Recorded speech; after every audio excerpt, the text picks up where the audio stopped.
PAC Silica project in the Philippines, regional income, but destruction of environment, ecological imbalance in the country affecting the Filipino people is the impact to the Filipino people.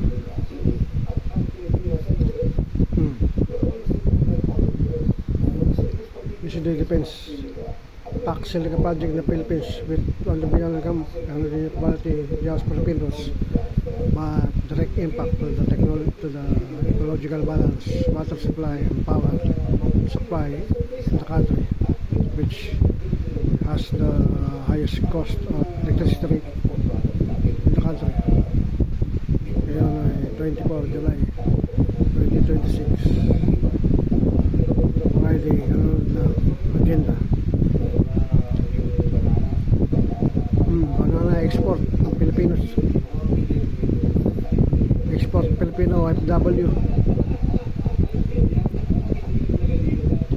anong services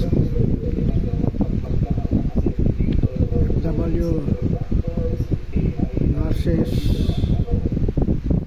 teachers, ang export ng Pilipinas.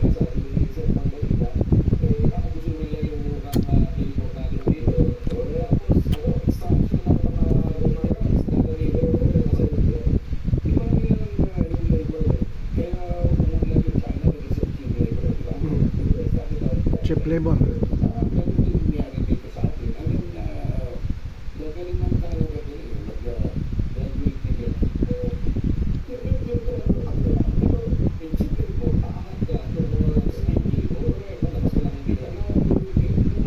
Kaya umunod ng China dahil cheap labor at nagpuntahan doon ng mga investor, European, American capitalist, nagpunta ron dahil nagluwag ang government ng Communist China dahil sa cheap labor.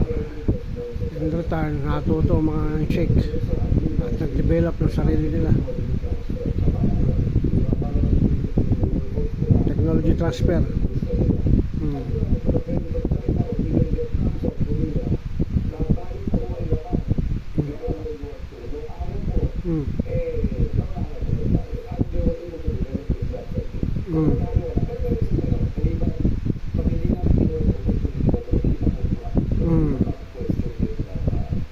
Ganun, pagka hindi kumilos ang gobyerno, maasa na lang sa services, import,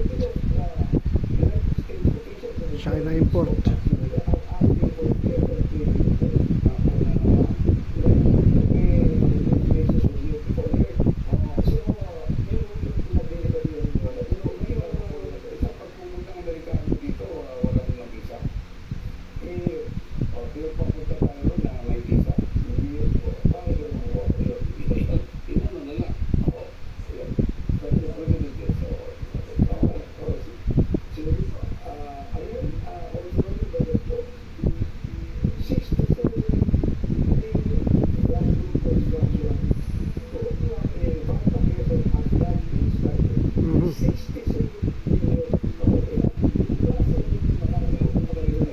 Construction program has not been started.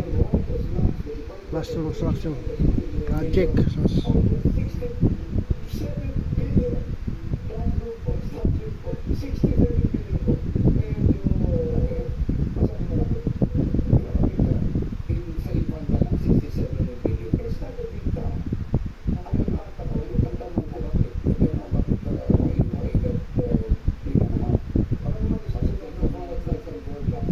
Backlog.